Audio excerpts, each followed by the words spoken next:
तो आज हम भारत के एक बहुत ही जाने माने यूट्यूबर सौरभ जोशी उन पर थोड़ी बात करेंगे।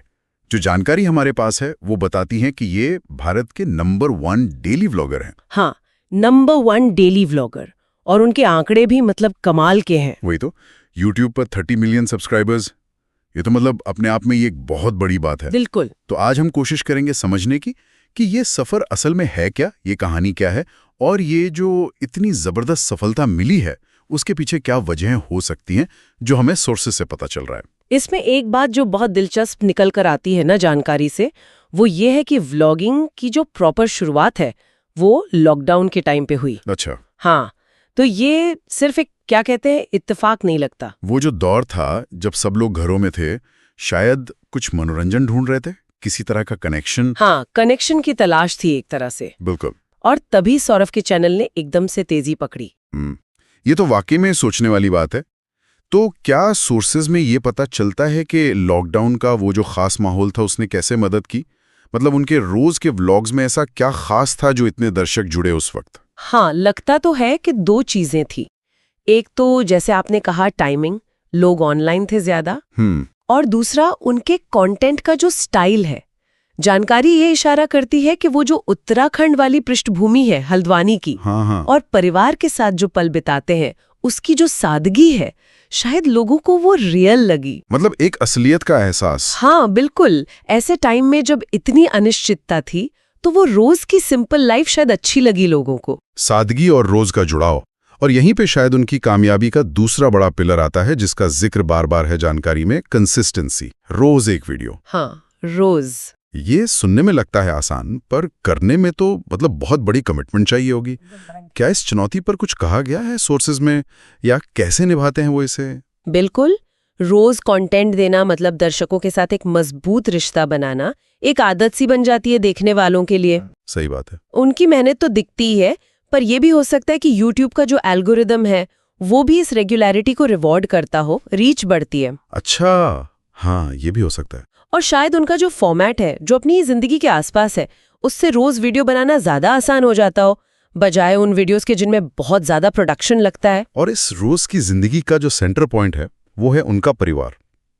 जानकारी के हिसाब से उनके भाई साहिल जोशी और खास तौर पर छोटे भाई पीयूष जोशी। हाँ, पीयूष तो बहुत पॉपुलर है। हाँ, वो उनके व्लॉग्स का एक इम्पॉर्टेंट हिस्सा है। यहाँ तक कि पीयूष का अपना गेमिंग चैनल शुरू करवाने में भी सौरभ का हाथ रहा है। तो ये जो फैमिली एंगल है, ये कितना जरूरी रहा है उनकी इस पूरी जर्नी में? मुझे लगता है ये उनके कंटेंट की जान है।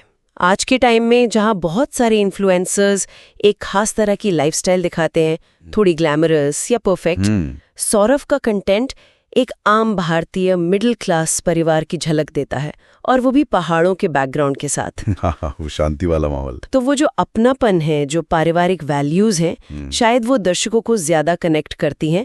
और पीयूष का उनके व्लॉग्स से निकलकर खुद एक सफल गेमर बनना, ये कहानी को और भी मतलब इंटरेस्टिंग बना देता है। हाँ, ये दिखाता है कि सिर्फ कंटेंट नहीं रहा, एक तरह का पूरा फैमिली ब्रांड बन गया है। बिल्कुल सही।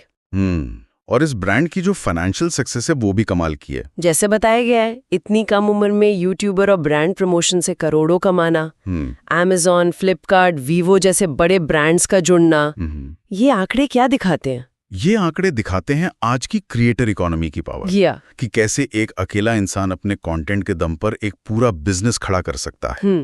ये भी दिखाता है कि जो ऑथेंटिसिटी है और दर्शकों के साथ वो जो गहरा कनेक्शन है, वो ब्रांड्स के लिए कितना कीमती है। सही है। और हाँ, जैसा सोर्सेस बताते हैं, ये सफर यकीनन कई युवाओं के लिए एक प्रेरणा है जो डिजिटल स्पेस में अपना करियर देख रहे हैं। हाँ, प्रेरणा तो है। हालांकि ये सोचना भी जरूरी है कि इस प्रेरणा का बेस क्या है। क्या ये सिर्फ क्रिएटिविटी और मेहनत की प्रेरणा है, या फिर सिर्फ फेम और पैसे का आकर्षण? ये भी एक सवाल है। तो अगर हम संक्षेप में देखें जो जानकारी हमने खंगाली, उससे सौरभ जोशी की सफलता की एक तस्वीर बनती है। लॉकडाउन वाला सही समय, रोज कंटेंट देने की वो गजब की निरंतरता। हाँ, वो निरंतरता।